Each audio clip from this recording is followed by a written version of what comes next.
Drake should be a case study. Okay. When Megan Thee Stallion said, posted in another ninja's hood like a bad bitch, she went off because that's what Drake is giving. Drake is what cosplaying as a hood ninja goes wrong looks like. Drake gives Karen vibes. He gives white woman vibes. And no offense to all the white women out there, because it's plenty of people of other races that behave like Karens too. I've been running into plenty of them as of recent, right? But y'all know what I mean. You know, he don't live by the same street code. Y'all got to understand, he's Canadian. He grew up in a middle-class family. He was on Degrassi. He was wheelchair Jimmy.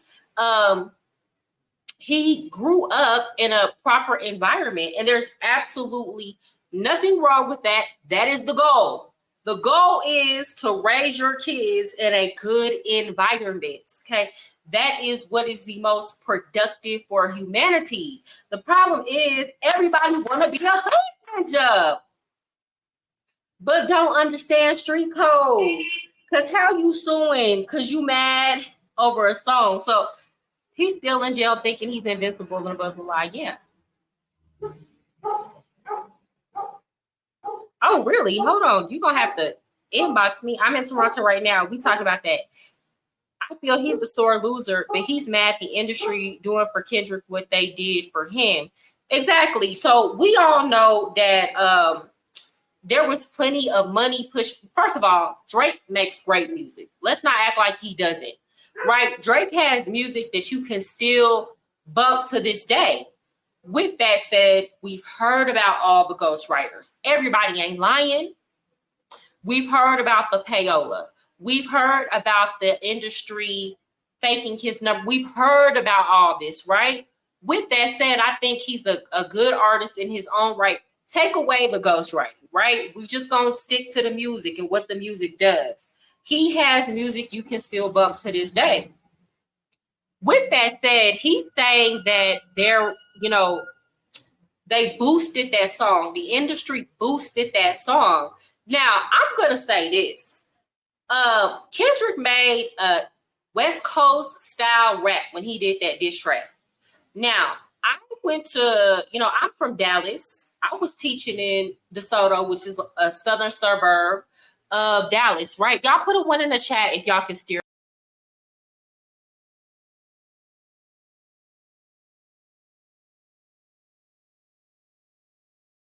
Y'all put a 1 in the chat if y'all can still hear me.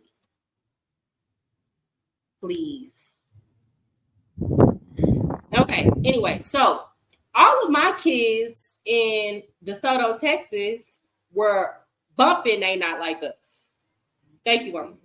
They were bumping They Not Like Us. So it's not like the song wasn't popular. How does the audio sound, y'all? Y'all let me know. Does it sound bad? I know y'all can hear me, but how does it sound? Drake is the greatest artist of our time and the top 3 in Canadian history under maybe Celine Dion. Yeah, facts. I mean, you can't really argue with the legacy, right? Now, is he like a pedo or a pedophile? Like what's a PDF? Can I say that on YouTube? Like what Kendrick was alleging? I don't know, to be honest. I think that situation with Millie Bobby Brown was very weird. And I have seen him be a little too inappropriate with underage girls on stage at his shows. Okay. The whole Millie Bobby Brown thing in itself was just weird, right? Because why are you 30 years old hanging out with a 14-year-old girl all the time, going places with her, talking on the phone with her, and why is her mother allowing you to do it? Okay, thank you. Hey, what's up, D Malley? Good to see you here, brother. Y'all remember to hit the like. That helps people know that I'm on. So I'm going to. What up, y'all? It's your big boy, This is on Big Boy's TikTok page. Neighborhood, happy Tuesday to you. Make sure you are listening live to the neighborhood. Drake. Yes, Drake is suing UMG, Universal Music Group. He said that the numbers, Spotify numbers, streaming numbers, when it comes to Kendrick Lamar, Not Like Us, he was saying that those numbers are fake. Embarrassing. So he has a lawsuit. We'll speak on that in the neighborhood. And also $1,000 every time you hear that cue to call. That's right, Big Boy's bankroll. It is going down. 8 o'clock hour. We're doubling up on winners. That means more winners winning that $1,000 just in time for the holidays. And of course. Okay, so apparently he's going to speak on that. I have this post from the Shade Room. Let me share it. So Joe Budden went off about Drake. So this is from the Shade Room on Instagram. It says Joe Budden goes off about Drake following his legal action against UMG. Says he's selfish, lying, and manipulative. So Drake and his new legal filings against UMG were the topics of discussion on a recent episode of the Joe Budden podcast, and Joe did not hold back his feelings towards the situation. Joe, joined by his podmates and guest Mark Lamont Hill, discussed Drake's decision to take on UMG after his rap battle with Kendrick Lamar. As we previously reported, Drake hit UMG with 2 legal filings accusing the company of artificially inflating the popularity of Kendrick's Not Like Us. I don't know. I don't feel like, okay, I'm going to say this. They might have done a little bit of inflating, but they were going back and forth. So everybody was waiting on Kendrick to drop. Were we not? I don't know. Were we not? So it got the play that it needed to get just off the strength that they were having a social media battle. And again, from my vantage point, people were of their own accord and willingly bumping that track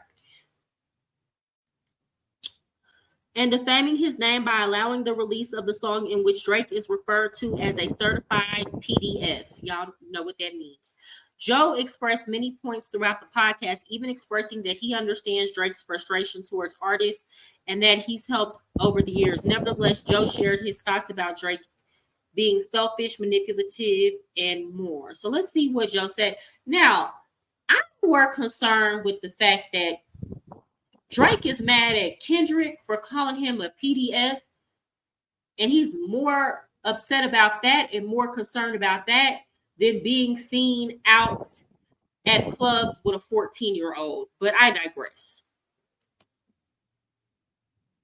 So this is what Joe Budden said. Or he's selfish, lying, manipulative sack of ish who has made enemies for 15 years, and now we're here at the effing boiling point. You've been behind the scenes being the biggest sack of ish you can possibly be.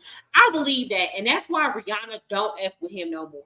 Y'all see how Rihanna will not talk to him. She don't speak on him, and she's so unproblematic. She don't bother nobody. But y'all know he got in his feelings because Rihanna didn't want to be with him like that. You know, she don't give that she like light-skinned dudes like that. I'm sorry, she don't. That ain't nothing against light-skinned dudes. You know, hey, you can get some love my way, but Rihanna, she ain't going for it. And he's effing white, and he's small hat people. Y'all know I can't say that on YouTube. And he had too much dip on his chip. You have been behind the scenes hitting Ninja's baby moms, sending monies to Ninja's baby moms. Yo dog been sending messages to this ninja's wife. I believe that. Drake very much strikes me as the type who will be best friends with a dude and still try to hit his baby mom just so he can say he did it. Like, there are men who literally have mental illnesses like that. Like, they just want to know if they wanted to, they could. And they try to get with all their friends, girlfriends, and baby moms. Dog, this ninja's been a sack of ish behind the scenes, and because he has fans and had Lucian, everybody just gets to turn a blind eye. The blind eye days are gone. So, you know, they're saying Lucian, y'all know Lucian Grange, that is Diddy's sugar daddy, right? And they were saying that Drake was next up to take Diddy's spot as the mogul gatekeeper of hip hop. So this is kind of throwing a wrench in the plans. I don't know who he pissed off bad enough to where they let Kendrick get on him like this, but it's not looking too good for your boy. Do I think his career is over? No. Unless somebody like really brought some legitimate charges against him, I think he'd be fine. He's better off just not even speaking on it, or like now that he's brought this lawsuit, this is going to carry on for years versus just kind of letting it die out. And I think what's irritating him is that you have people like Mustard who are doing shows and they're like being messy and kind of stirring the pot, but you can only stir that same pot for so long. Thank you. My only thing is Kendrick dissing Drake about being a pedophile, but he in Hollywood and he hang with Diddy. Right. I mean, I kind of feel like, I don't know. So I don't know too much about Kendrick's dealings with Diddy, right? I feel like a lot of people in Hollywood, they need to be careful before they throw stones at glass houses, because even if they weren't engaged in that type of behavior, because of the magnitude and the scope of Diddy's case, it just looks like guilty by association. So they need to let this whole thing kind of play out and their names get cleared before they start speaking on people. But yes, it's weird, but Drake is very disarming. You wouldn't trust your 14-year-old with Jersey. Me? Trust my 14-year-old with Drake? No, sir. No, sir. Heck no. And I guess maybe it's because I'm a woman and I've been 14 years old before. Like a dude like Drake is definitely the type that don't mind talking to you behind your parents' back. A dude like Drake is definitely pulling up on you. He's coming through with the McDonald's. He's swooping you up before school, getting you something to eat before school and dropping you off at the schoolhouse in his car. Period. Like, that's what Drake is.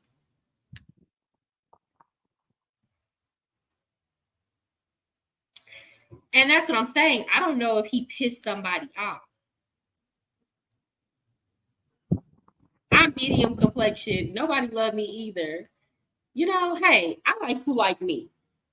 I don't discriminate. Okay, so let's continue. I think I had another. Well, I'm gonna get off that because honestly and truly, Charlemagne has something to say about it. Charlemagne and what's this boy's name? Off of Flagrant. Y'all tell me what this boy now. I like him. He is so handsome to me. This dude, and I know he looks super dirty, but it's something about him. Y'all gotta listen to him. Y'all, did y'all hear Joe Rogan and Theon Bond talking about how fine they thought Kamala Harris was? Y'all, it was so funny. I had to pull the clip up. But Theon Bond, and y'all, it's so funny because he's like a white dude that kind of has a little bit of swag. And he was like, yeah, Kamala Harris, she looked like she got that thing on her. And Joe, he was like, yeah, she's effing hot. Like back in the day, she was smoking. But even now, she's hot. It's so funny listening to these white men talk. Okay, I cannot hear anything. Give me a minute. Oh, here we go. Sue. No. Gonna sue. Listen. Why? He needs to sue all the investigators on Twitter have been pulling all the stories. The investigators on Twitter ain't got shit to lose. Let me tell you something. Drake is half white. Exactly. Okay? Y'all about to talking about that. Drake mama's side of the family is like, oh no, Aubrey. No. This man is out here calling you a pedophile. Not Listen, Aubrey. there's probably people at Nike. There's probably people at Universal. There's people that got real vested interest in Drake. That is a multi-billion-dollar entity. Yeah. They're like, you got to protect your name. Call that rap. Yeah. Call your cousin. Call your cousin who's the lawyer. All right. But then he just went through Kendrick. So there you have it, guys. Charlemagne predicted 6 months ago that Drake was gonna sue for this. He already knew. Right. Okay, so I don't know, guys. I think this is funny. Y'all know me. I'm half white. It's still funny to me. I think there is a difference between biracial people who had a black mother versus who were raised on their white side of the family. And again, this is absolutely no shade to white people. I think black people just culturally we're less likely to sue. Part of that has to do with the fact that like lawyers are expensive. We're more likely to kind of handle things outside the court. That don't mean that they won't. It's plenty of black people when they get money, they get to suing and things like that. So, don't try to write one. But this was funny. Okay, so guys, Cam Newton cannot stay out of social media. He cannot stop being the topic of discussion. Honestly and truly, I think it's brilliant. His podcast keeps him relevant. That podcast will be here long after his football career. Does he still play football? Do y'all know? I don't know. I don't watch football like that. And what I will say about Cam Newton is he's a good sport. He takes a lot of things to the chin. Now, he's still full of it in terms of his relationship, but his relationship is his relationship. And if that's what that woman wants to put up with, that's fine. But in terms of how he conducts himself during the interview, I really like it. He takes a lot of things to the chin and he's not easily offended. So I'm going to show y'all this, and then we're going to watch a little bit of the actual interview. Oh, Cam. So let me see. What's her page? Everybody Hate Chrissy. This is her page. So she was kind of giving her opinion on this interview on TikTok. Newton doesn't need to be shaking. Cam Newton needs to be listening. So Ice Cube is now, come on, Funky.